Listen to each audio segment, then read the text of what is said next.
les représentants de la presse nationale et internationale, Mesdames et Messieurs les membres des organisations professionnelles et de la société civile, chers représentants des plateformes sociales digitales, honorables invités, Mesdames et Messieurs, c'est avec un très grand plaisir que je me retrouve aujourd'hui avec vous. Car comme vous le savez, le séminaire gouvernemental pour l'adoption du programme d'action prioritaire du gouvernement pour l'année 2020 s'est tenu le 26 janvier dernier, sous la haute égide de Son Excellence, Monsieur le Président de la République.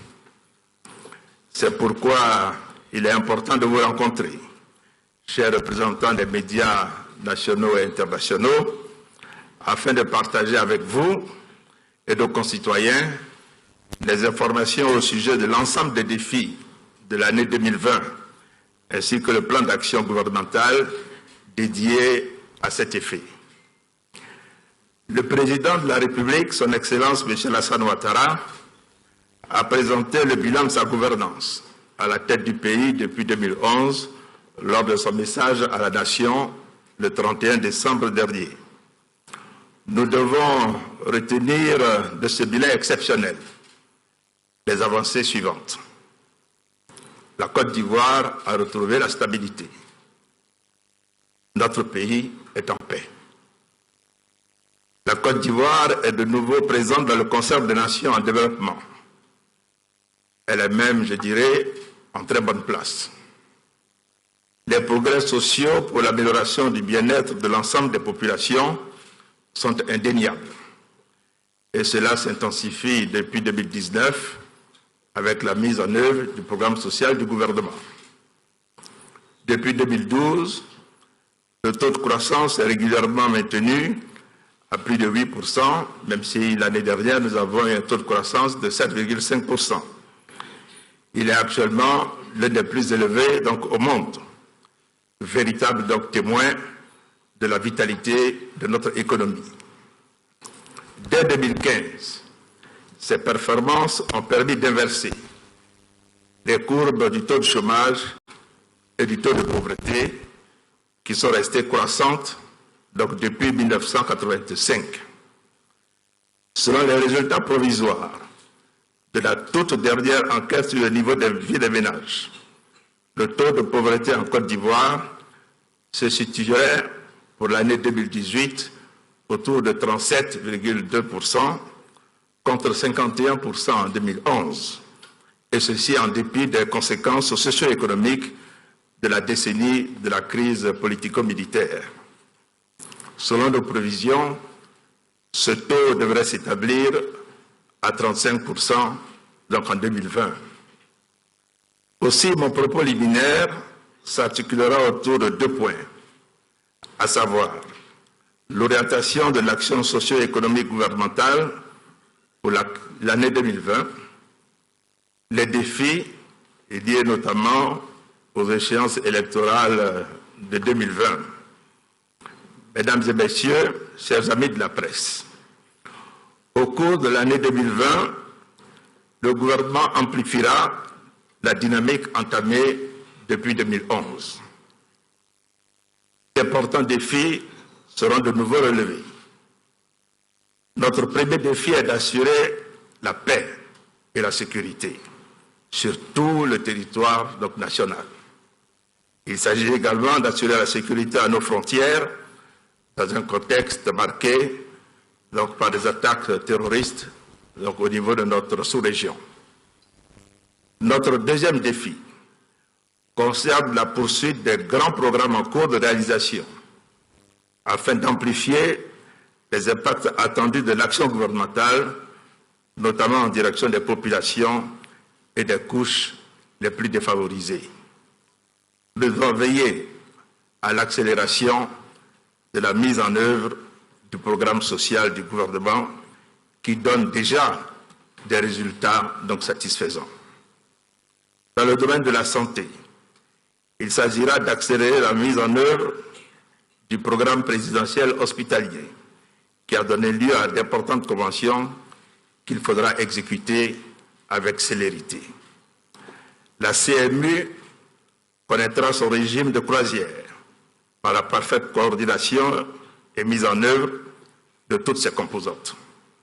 Il s'agit notamment de la demande de soins par l'enrôlement des bénéficiaires, de l'offre de soins par l'achèvement des réhabilitations entamées et de la question de l'accès aux médicaments.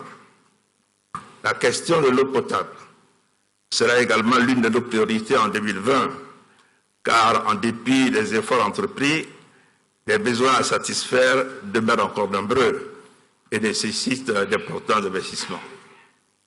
Enfin, le gouvernement devra poursuivre ses efforts dans tous les domaines de l'action sociale.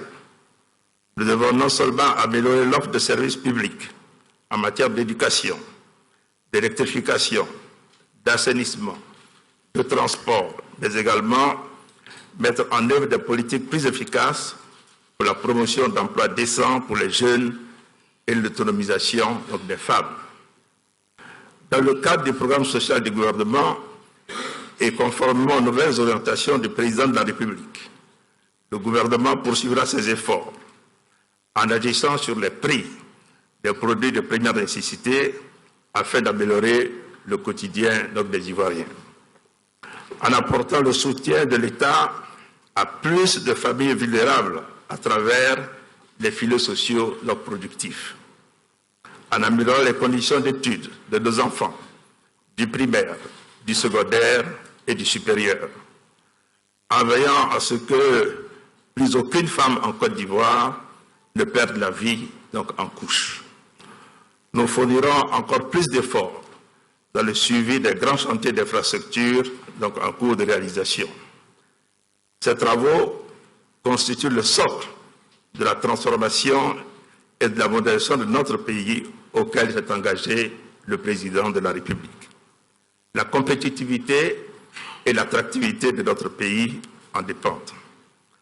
Notre troisième défi concerne la poursuite de la gestion rigoureuse des finances publiques, à travers notamment le suivi du programme économique et financier et l'accélération des réformes entreprises dans le cadre de la transformation structurelle de notre économie. L'exercice budgétaire 2020 est particulièrement marqué par la mise en œuvre du budget programme, qui donne plus de responsabilités aux membres du gouvernement dans la conduite du processus de planification, d'exécution et de redevabilité.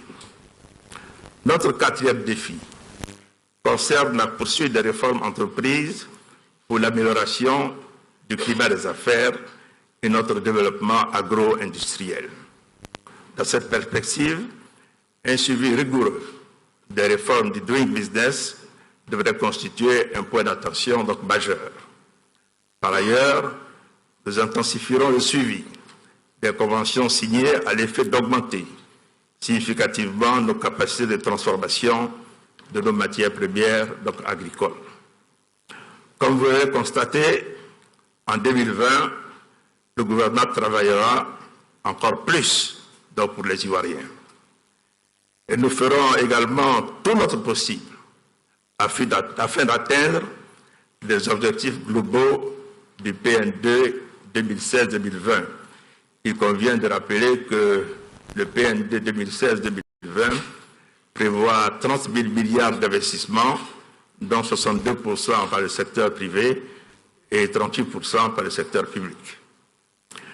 En ce qui concerne, vous le savez, mesdames et messieurs, chers amis de la presse, ce n'est un secret pour personne, 2020 est une année électorale en Côte d'Ivoire, avec pour point d'orgue des élections présidentielles prévues le samedi 31 octobre 2020. Donc, en ce qui concerne la révision du code électoral, après la mise de la commission électorale indépendante en place, le président de la République, son Excellence M. Alassane Ouattara, a instruit le gouvernement à l'effet de poursuivre le dialogue politique avec les acteurs de la vie politique nationale ainsi que ceux de la société civile. Les échanges ont débuté le 9 janvier 2020.